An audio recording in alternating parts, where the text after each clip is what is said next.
కర్కాటక రాశి వారికి ఈ వారం సానుకూలమైనటువంటి గ్రహస్థితి గోచరిస్తూ ఉన్నది. ప్రత్యేకించి ఈ రాశి వారికి 12వ భావమందు గురుడు కొంత ప్రతికూలతని ఇస్తూ ఉన్నప్పటికీ అష్టమ రాహువు యొక్క దోషం ఉన్నది. భాగ్యస్థానమందు శనేశ్చర కుజ బుధ గ్రహాల యొక్క యుతి ఉన్నది. ఇలా కొన్ని ప్రత్యేకమైనటువంటి గ్రహస్థితులు ఉన్నప్పటికీ దశమ కేంద్రమందు దిగ్బలయుక్తుడైనటువంటి రవి ఉద్యోగ వ్యాపార రంగాల్లో అప్రతిహతమైనటువంటి పరిస్థితుల్ని మీకు కలగజేస్తారు.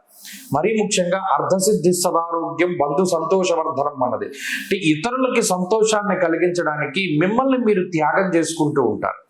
పలానా వాడికి మన వల్ల ఏదైనా మంచి జరుగుతుందేమో అని మీరు కష్టపడుతూ ఉంటారు. అవతల పక్క వాళ్ళకి కృతజ్ఞతా భావం ఉండలేకపోవచ్చు.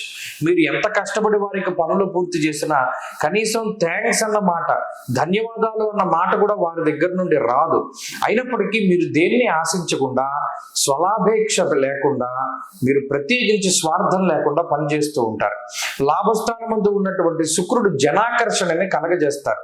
మీకు ప్రజలు అట్రాక్ట్ అవుతూ ఉంటారు. అంటే మీ విధి విధానాలకి కానీ, లేదా మీ హావభావాలకి కానీ, మీ మాట్లాడేటువంటి తీరుకు కానీ, మీ పద్ధతికి కానీ, మీ తెలివితేటలకు కానీ, మీ జ్ఞానానికి కానీ ప్రజలు చాలా అట్రాక్ట్ అవుతూ ఉంటారు.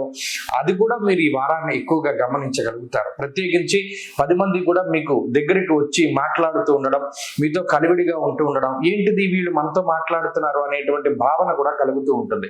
ఎందుకంటే వారు ఏదో మీలో చూసి ఆకర్షణని పొందారు. ఆ ఆకర్షణ శక్తి అనేటువంటిది శుక్రగ్రహం వల్ల కలుగుతూ ఉంటుంది. అలాగే గృహోపకరణాలు, గృహములకి సంబంధించినటువంటివి, వస్తువులు, వాహనాలు, లేదా మరే ఇతరత్ర జీవితాన్ని సౌకర్యవంతంగా మార్చుకునేటువంటి వాటిని ఎక్కువగా కొనుగోలు చేయడానికి అవకాశం ఉంటుంది. శుభమూలకంగా ధనవ్యయం చేయడానికి ఈ వారంలో గ్రహస్థితి అవకాశాన్ని కల్పిస్తూ ఉన్నది.